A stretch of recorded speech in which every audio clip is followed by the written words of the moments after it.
Ladies and gentlemen of the jury, the defendant is here to testify as a key witness to a strange event.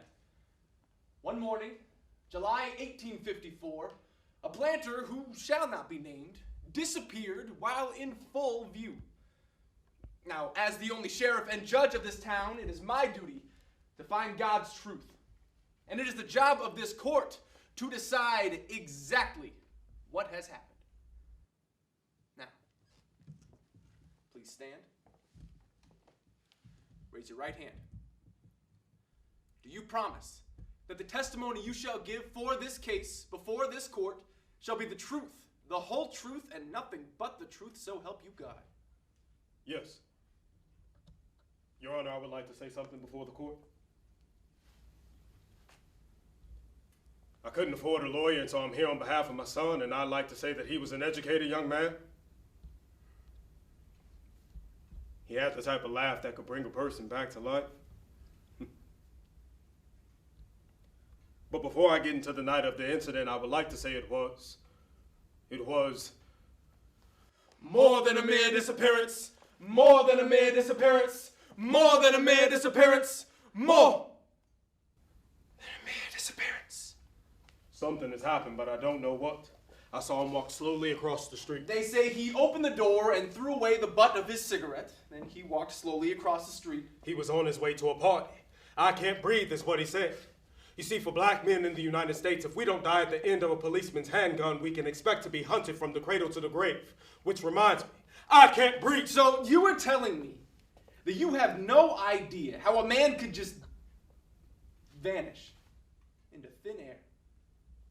All right, you were telling all of us that you have absolutely no idea what has happened.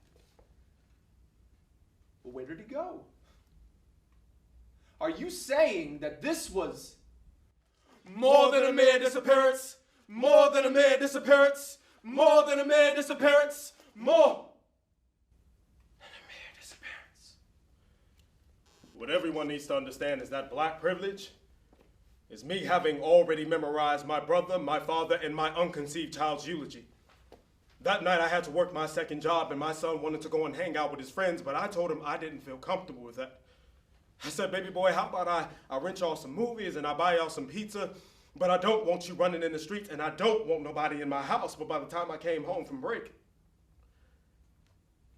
he had snuck out the house and took his little brother with him. Billie Holiday sang it best when she said, "Southern trees bear a strange fruit, with blood on the leaves and blood at the root." Black privilege is being so unique that not even God looks like you, but you are still the first one in line to meet him. Black privilege is having the same sense of humor as Jesus. Remember how he died on the cross? Black privilege is that time a teacher asked a little boy what he wanted to be when he grew up, and he said alive. Which is why it is the business of this court to determine who this boy was.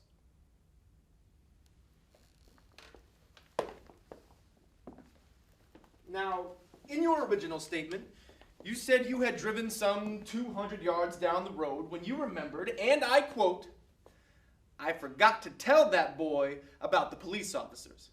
I forgot to tell that boy about the police officers," and this boy at that point must have just been in full view.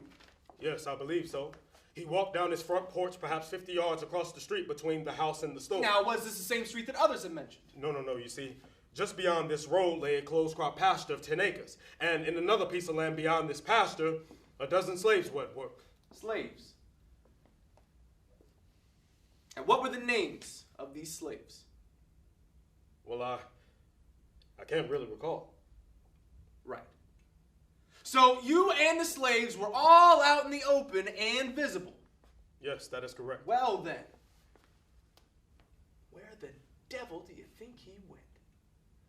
Where the devil do you think he went? He went. The devil do you think he went? Where the devil do you think he went? Do you think he went? Do you think he went? Where the devil do you think he went? He went. The devil do you think he went? Where the devil do you think he went? He went and gone.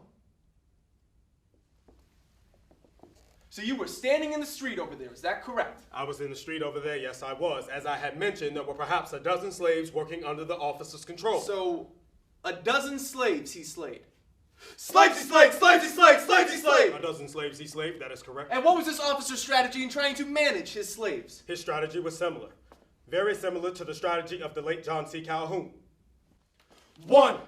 Never permit an order you give to be disobeyed. Slave he slayed. 2. Punish the offender if necessary. Slave he slayed. 3. You can never be too severe and will be the more respected for it, even by those who suffer. Slave he slayed. Now, did you hear anything unusual spoken among these officers? Only the most monstrous and grotesque fictions. Fictions, of course.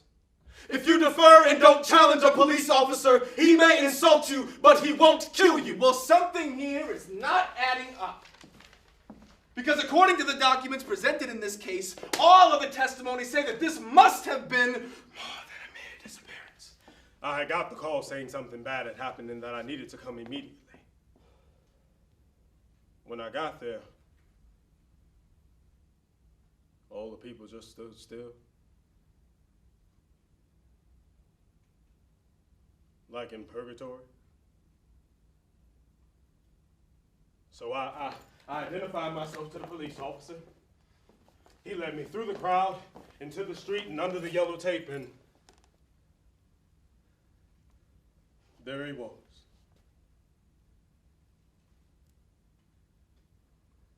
And no one had to say a thing, not a word.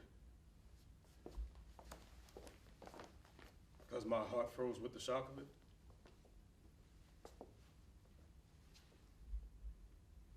The thing that disturbs me most about death, aside from its irreversible change and the fact that it's a natural part of life, it's the deeper implication. Black privilege is knowing that if I die, at least Al Sharpton will show up to my funeral. Black privilege is knowing that if I die, at least Al Sharpton will mason jar my mother's tears. Black privilege is this. Me standing here with a room full of witnesses giving you a dead body to the sound of my heartbeat. Can I tell you how hard it is to imagine my son's body beneath this sheet? As the sheet draws back millimeter by millimeter,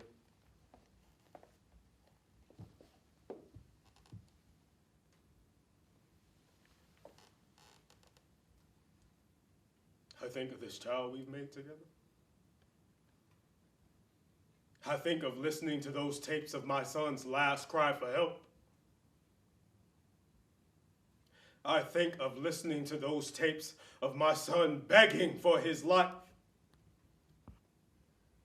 And it is like the slow striptease of death.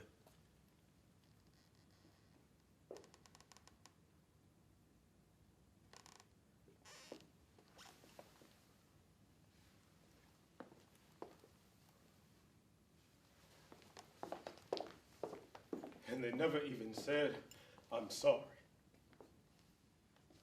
And would you tell the court your son's name? Michael Brown, Eric Garner, Freddie Gray, Walter Scott, Oscar Grant, Trayvon Martin. and it was More than a mere disappearance. More than a mere disappearance. More than a mere disappearance. More